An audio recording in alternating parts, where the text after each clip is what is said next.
Coming up, a FIJI fraternity member faces consequences. The Cyclones series continues in Ames tonight. I'll tell you more in sports.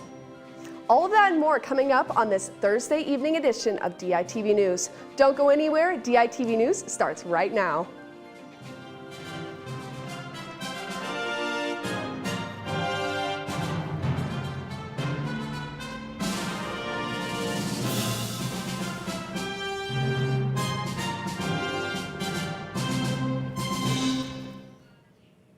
Good evening and thank you for tuning in. I'm Justina Borgman.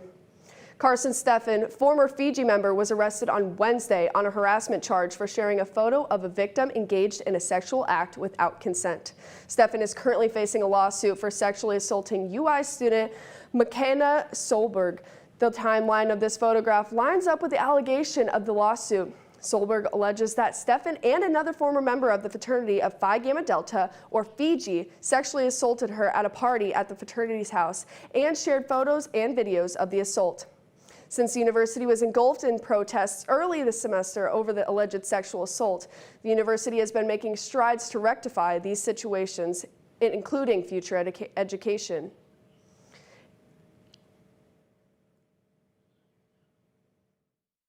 The challenge is, how do we design those education and training modules so that they're not just a one-time click thing that you do at the beginning of the semester and then you're done. We know that the research clearly shows that you have to do over time education. It can't be a one-shot thing. That peer education is much more effective than virtual or, adults trying to teach young people about these issues. Improved protocol for the directors of fraternity and sorority houses is another pathway administration is taking to ensuring safety in Greek life. The University of Iowa was ordered to pay $2 million in lawsuits after deregistering two religious student orgs. The organization's Business Leaders in Christ and the InterVarsity Christian Fellowship violated the university's human rights policy. Business Leaders in Christ filed a lawsuit claiming that the UI violated their freedom of speech after the university deregistered the group after denying an openly gay member from a leadership position in 2017. The InterVarsity Christian Fellowship group also filed a lawsuit in 2018.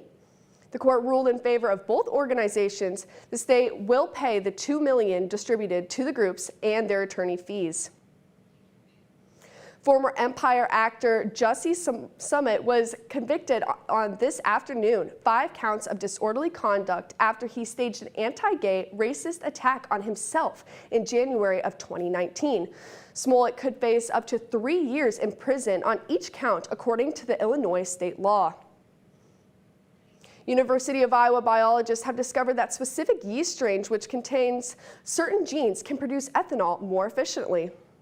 This discovery could lead to more efficient biofuel production. The gene that was found is called MED15, which is also found in human cells.